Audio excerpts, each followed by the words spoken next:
Bismillahirrahmanirrahim. Assalamualaikum warahmatullahi wabarakatuh. Selamat sore rekan-rekan semuanya. Sore hari ini kami akan perkembangan dari kegiatan penyidikan yang ini merupakan hasil pengembangan perkara yang dulu pernah kami tangani ya, dan teman-teman juga saya kira sudah tahu perkaranya terkait dengan terpidana Nurdin Abdullah ya, di mana kemudian ditemukan fakta-fakta hukum di persidangan dan berdasarkan bukti permulaan yang cukup, kemudian kami meningkatkan proses penyidikan dan ini juga sudah kami umumkan pada masyarakat. Sore hari ini kami akan sampaikan perkembangannya termasuk konstruksi perkara dan siapa yang ditetapkan sebagai tersangka dalam perkara ini. Hadir sore hari ini pimpinan Pak Alek dan juga Deputi Penindakan Pak Karyoto, dan nanti akan dibacakan poin-poin dari perkara ini dan selanjutnya kami silakan 3 orang penanya untuk satu sesi.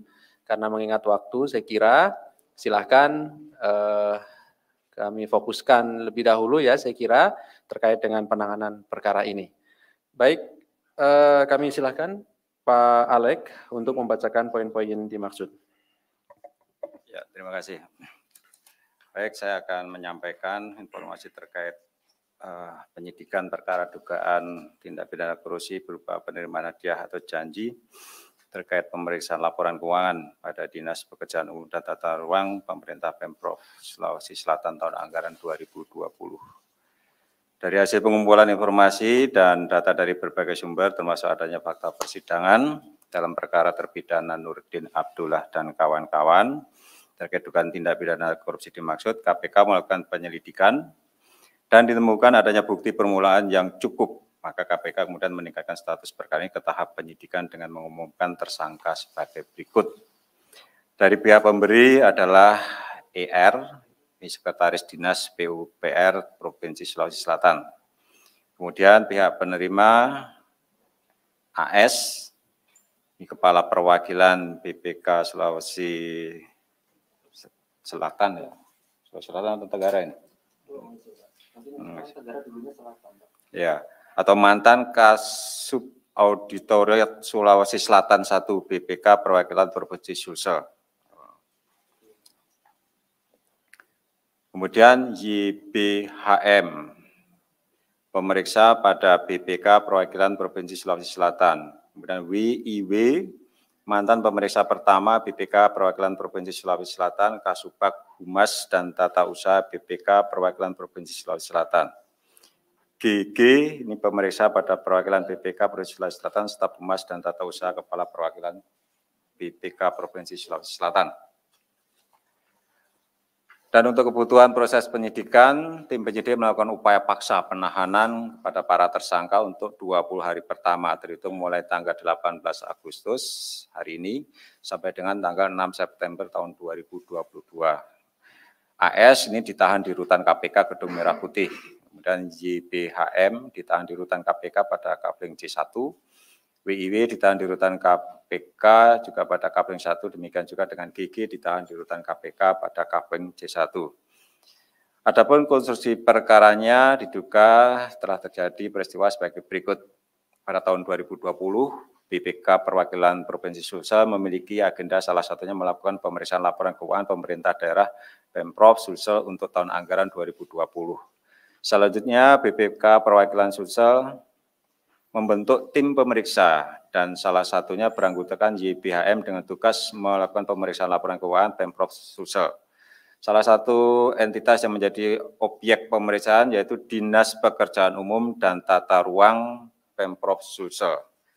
Sebelum proses pemeriksaan, YBHM diduga aktif menjalin komunikasi dengan AS, WIW, dan GG yang pernah menjadi tim pemeriksa untuk laporan keuangan Pemprov Sulsel tahun 2019. Di antaranya terkait cara memanipulasi temuan item-item pemeriksaan. Untuk laporan keuangan Pemprov Sulsel tahun 2019 diduga juga dikondisikan oleh AS, WIW, dan GG dengan meminta sejumlah uang. Adapun item temuan dari YBHM antara lain adanya beberapa proyek pekerjaan yang nilai pagu anggarannya diduga di markup dan hasil pekerjaan juga diduga tidak sesuai dengan kontrak. Atas temuan ini, ER kemudian berinisiatif agar hasil temuan dari tim pemeriksa dapat direkayasa sedemikian rupa, diantaranya untuk tidak dilakukan pemeriksaan pada beberapa item pekerjaan. Nilai temuan menjadi kecil sehingga menyatakan hasil temuan menjadi tidak ada, hingga menyatakan hasil temuan menjadi tidak ada. Dalam proses pemeriksaan ini, ER selaku Sekretaris Dinas PUPR aktif melakukan koordinasi dengan GG yang dianggap berpengalaman dalam pengkondisian temuan item pemeriksaan termasuk teknis penyerahan uang untuk tim pemeriksa. GG kemudian menyampaikan keinginannya ER tersebut pada YPHM dan selanjutnya YPHM diduga bersedia memenuhi keinginan ER dengan adanya kesepakatan pemberian sejumlah uang dengan istilah dana partisipasi. Untuk memenuhi permintaan YPHM, ER diduga sempat meminta saran pada WIW dan GG terkait sumber uang dan masukan dari WIW dan GG yaitu dapat dimintakan dari para kontraktor yang menjadi pemenang proyek di tahun anggaran 2020. Diduga besaran dana partisipasi yang diminta adalah 1% dari nilai proyek dan dari keseluruhan dana partisipasi yang terkumpul, nantinya ER akan mendapatkan 10%. Adapun uang yang diduga diterima secara bertahap oleh YPHM, WIW, dan GG secara keseluruhan berjumlah sekitar 2,8 miliar. Dan AS turut diduga mendapatkan bagian 100 juta yang digunakan untuk mengurus kenaikan jabatan menjadi Kepala BPK Perwakilan.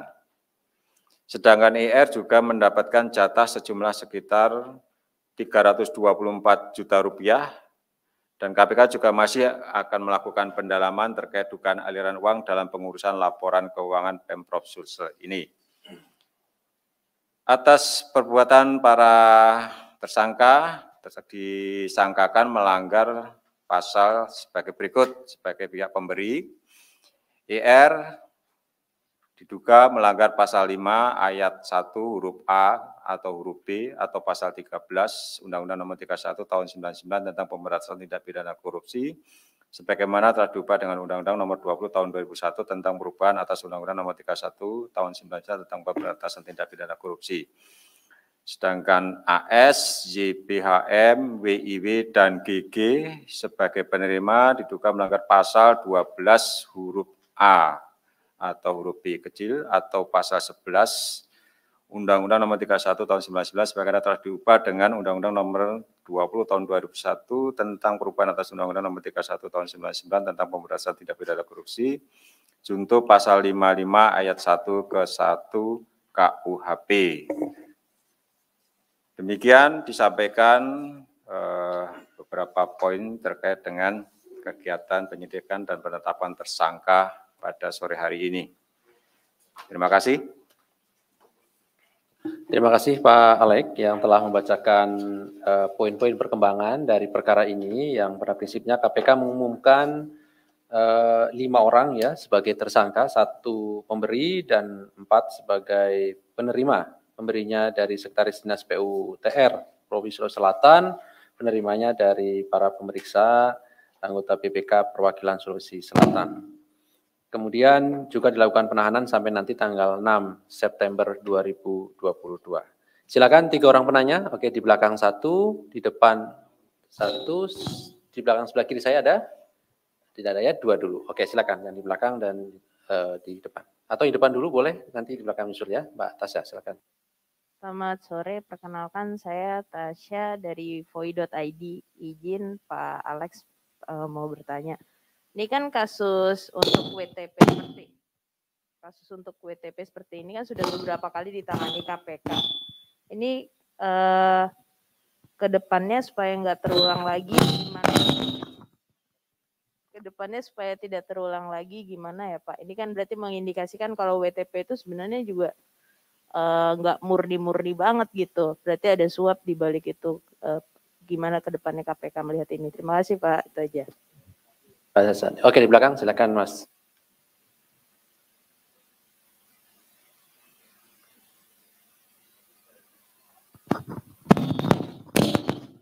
Tes. Saya Setio Haji, dari Bisnis Indonesia. Soal perkara ini kan suap modelan aksi sulap laporan keuangan ini kan kayaknya udah 2 daerah ya di tahun ini ya Mas ya, yang terungkap gitu kemarin. Baru ini kan di Sulawesi Selatan, sekarang di Bogor gitu. Untuk di wilayah lain tuh gimana ya Pak Alex, Mas Ali, Pak Karyoto? Apakah memang praktik seperti ini marak gitu dilakukan oleh pejabat maupun pegawai BPK gitu dalam pengkondisian laporan keuangan ini gitu? Terkait kasus lain boleh ya Mas Ali ya? Tadi kan Pak Karyoto terkait kasus Surya Darmadi, tadi Pak Karyoto bilang ada kemungkinan penuntutan bersama dengan Kejagung dalam kasus Surya Darmadi. Nah itu teknisnya kayak gimana ya Pak? Apakah memang kasus suap alih fungsi lahan di KPK ini mau diserahkan ke Kejagung atau bagaimana gitu? Terus juga masih di kasus yang sama, kalau nggak salah kan di kasusnya ini kan tersangka penerima suapnya kan Gubernur Anas Mamun ya. Nah, di situ kan ada nama mantan Menteri Kehutanan Zulkifli Hasan yang sekarang menjabat Menteri Perdagangan. Nah, itu apakah yang bersangkutan akan diperiksa Pak? Mengingat kalau nggak salah dia nerbitin surat keputusan Menteri Kehutanan gitu tentang perubahan peruntukan kawasan perhutanan kalau nggak salah. Yang salah satunya wilayahnya yang digarap Darmex. Itu aja sih. Terima kasih. Oke, terima kasih. Terakhir saya beri kesempatan, satu lagi kalau ada. Ada? Boleh. Ya. Atau sini dulu, Mas, silakan. Nanti Mbak Tasa.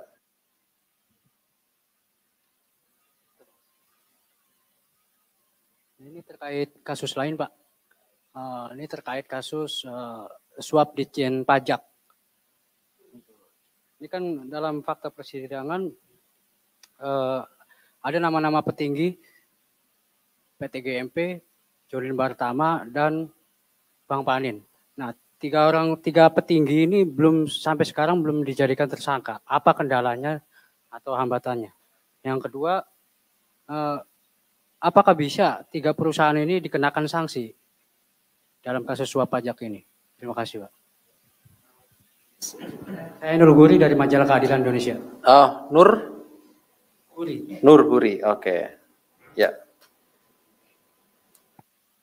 Tasa tadi ada ya, satu tambahan ya. Pak, izin tambahan untuk kasus lain soal bansos yang di wilayah di Batubara itu perkembangannya sejauh apa ya? Kan katanya lagi diusut yang pasal 2, pasal 3-nya. Ini perkembangannya seperti apa? Infonya ada kabar kalau kasusnya naik ke penyidikan itu betul. Itu betul atau enggak gitu aja sih Pak. Sama satu lagi soal gratifikasi yang tadi Ajay Priyatna itu gratifikasinya dikumpulin dari ASN gitu ya Pak, dan kira-kira berapa jumlahnya gitu, udah ketahuan atau belum? Itu aja Pak. Terima kasih. Oke, terima kasih. Saya kira sudah cukup ya dari 4 orang penanya, atau 3 ya tadi ya, 3 orang penanya. Baik. Ya, kasus pemeriksaan BPK bagaimana supaya tidak terulang. Tahun ini 2 ya, sebenarnya nggak banyak juga ya. Kalau dilihat dari jumlah Pemda itu 550 Pemda ya. Ya, kan semua juga diaudit oleh BPK untuk mendapatkan penilaian atas laporan keuangan. Sementara perkara yang perkara korupsi yang terindikasi menerima suap auditornya tahun ini 2.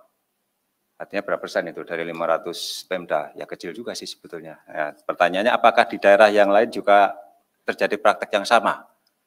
Kan seperti itu. Ya kita nggak tahu. Ya, informasi laporan masyarakat nggak ada, ya kami sih berharap itu nggak ada. Kan seperti itu. Nah, kalau toh itu sebetulnya di BPK sendiri itu pengawasan itu sudah sangat ketat ya dari istilahnya quality control terhadap hasil pemeriksaan itu sudah berjenjang, ada review berjenjang ya, dari tim nanti diperiksa oleh Kasubdit, kemudian mungkin sampai dengan kepala perwakilan, bahkan ya, sampai dengan di tingkat pusat. Jadi quality control terhadap hasil pemeriksaan itu seperti itu. Nah, ini pun sebetulnya perkara ini kan hasil pengembangan dari kasus Nurdin Abdullah, dan kami juga sudah berkomunikasi di BPK, sebetulnya mereka sudah mengindikasi, sudah memonitor terhadap laporan ini juga. Makanya di Inspektur BPK itu sudah ada tindakan juga buat teman-teman pemeriksa yang sekarang ini jadi tersangka. Di internal BPK juga ada sanksinya, sudah dari sisi etik sudah dijatuhkan sanksinya ya. Kami berharap sebetulnya ya kepada setiap pemerintah daerah yang setiap tahun itu berhadapan dengan auditor BPK, nah tolong ya, supaya kalau ada permintaan uang seperti ini tidak dilayani, laporkan segera ke Inspektorat BPK supaya ada tindakan juga buat auditor yang nakal. Dan jangan juga kemudian berjuang dengan berbagai cara untuk mendapatkan opini WTP. Apa sih opini WTP itu? Tanpa opini WTP pun Pemda kan tidak bangkrut atau tidak dikasih anggaran. Ini hanya penilaian terhadap kewajaran laporan keuangan. Tentu BPK punya alasan kenapa laporan keuangan suatu daerah itu tidak mendapatkan opini wajar tanpa pengecualian. Biasanya karena ketidaktertiban administrasi. Itu toh bisa diperbaiki untuk tahun depan. Jadi temuan-temuan BPK itu rekomendasinya itu bisa ditindaklanjuti untuk perbaikan tahun anggaran berikutnya. Jadi nggak usah takut, tahun ini nggak mendapatkan WTP, nggak usah takut. Itu tidak runtuh langit itu karena tidak mendapatkan opini WTP. KPK pernah mendapatkan opini wajar dengan catatan ya WTP itu nggak masalah. Saya sampaikan ke teman-teman BPK, kalau itu pendapat profesional dari auditor teman-teman BPK silakan.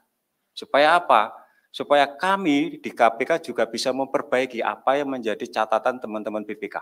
Nah, tahun berikutnya kita perbaiki, kembali dapat WTP. Nggak ada persoalan. Nah, ini tentu harus saya sampaikan kepada ya teman-teman pemerintah di daerah ya, jangan menggunakan berbagai cara untuk mendapatkan opini WTP. Ya harus ada proses untuk mendapatkan opini itu. Jadi tidak semata-mata percuma dapat opini WTP, tetapi kemudian catatan laporan keuangannya banyak sekali. Temuan ini. Apa gunanya? Kan gitu kan. Jadi ini juga harus menjadi perhatian dari ya teman-teman auditor juga ya.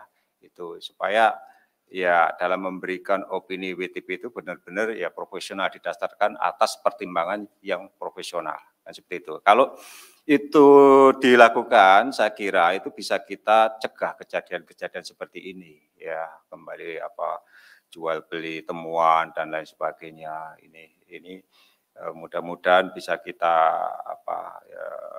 cegahlah, kita berkoordinasi dengan teman-teman di BPK ya, supaya BPK itu juga menjadi bagian dalam rangka pemberantasan korupsi. Ya kalau dari sisi auditornya nggak benar, artinya apa? Kesalahan-kesalahan itu kan tertutupi dengan cara seperti ini. Artinya apa? Ya akhirnya korupsi ya begini-begini aja terus itu kan. Ya karena apa? Kesalahan yang dibuat oleh para pejabat penyelenggara negara itu ketika dilakukan audit tertutupi dengan adanya model-model transaksional seperti ini. Seperti itu. Nah, lebih bagus lagi kalau misalnya BPK mendapatkan temuan yang ada indikasi kecurangan, laporkanlah ke KPK, ke aparat penegak hukum. BPK punya kewajiban ya di dalam undang-undangnya ketika dalam melakukan audit itu mendapatkan adanya fraud, penyimpangan yang berindikasi terjadi kerugian negara, mereka itu wajib melaporkan kepada aparat penegak hukum. Nah, ini yang sebetulnya kami berharap dengan teman-teman di BPK sana ya. Nah, sayangnya dalam kasus ini justru itu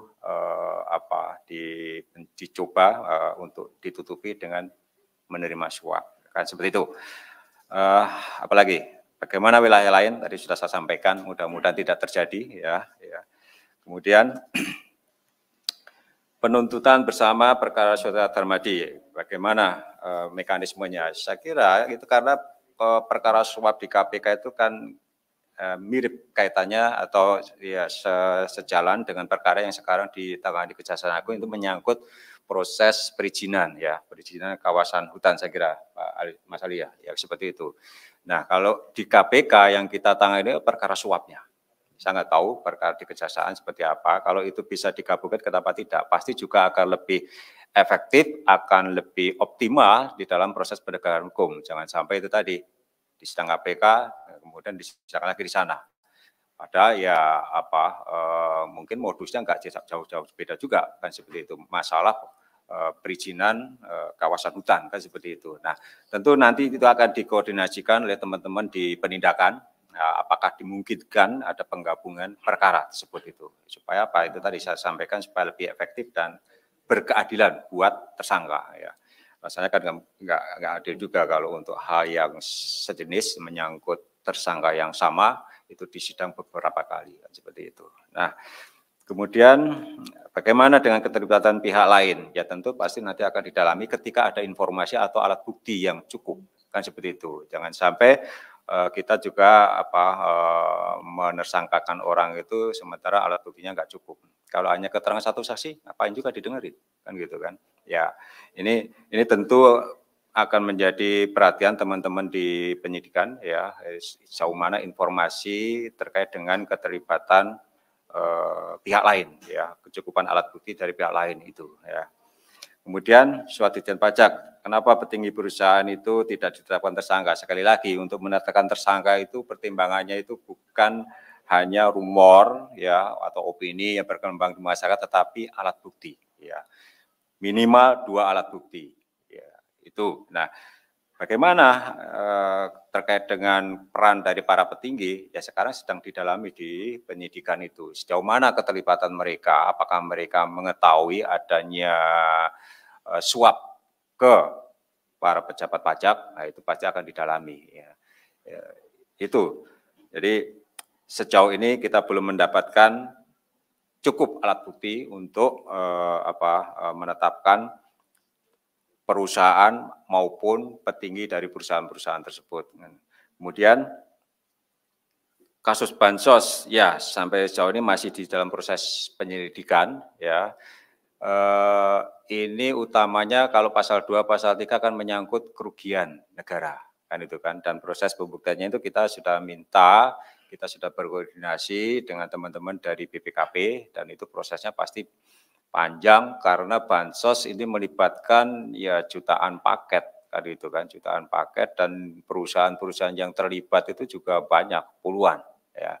Bukan suatu proses yang mudah, sederhana dan pasti juga akan membutuhkan waktu. Nah, apakah ada unsur melawan hukumnya? Ini sedang didalami juga oleh teman-teman di penyelidik ya. Mudah-mudahan sebelum akhir tahun ini sudah ada kejelasan terkait dengan perkara bansosnya, apakah sudah terjadi unsur perbuatan melawan hukum dan apakah sudah ada atau mengakibatkan kerugian negara, ya, kan seperti itu. Nah, ini semua masih didalami. Saya kira itu, Mas Alif. Baik, terima kasih Pak Alek. Ada tambahan Pak Deputi cukup ya? Iya. Baik, mengenai tadi gratifikasi, mohon izin Pak, kami menambahkan yang gratifikasi aja ya tadi ya. Ya, izin menambahkan Pak. Iya. Jadi terkait gratifikasi, tadi sebenarnya sudah ada di pointer ya, bahwa kami nanti akan dalami terkait gratifikasi yang diduga gitu ya, diterima oleh tersangka. Tadi kami sudah sebutkan setidaknya kan ada 500 juta yang diberikan ya kepada oknum pegawai KPK saat itu, dan dari situlah sumber uangnya didalami dugaan gratifikasinya ya. Nanti perkembangannya kami sampaikan atas saya. Gitu. Mungkin cukup saya kira teman-teman. Terima kasih atas kehadirannya pada sore hari ini. Terima kasih Pak Alek dan Pak Karyoto yang juga hadir pada sore hari ini. Kami akhiri. Assalamualaikum warahmatullahi wabarakatuh.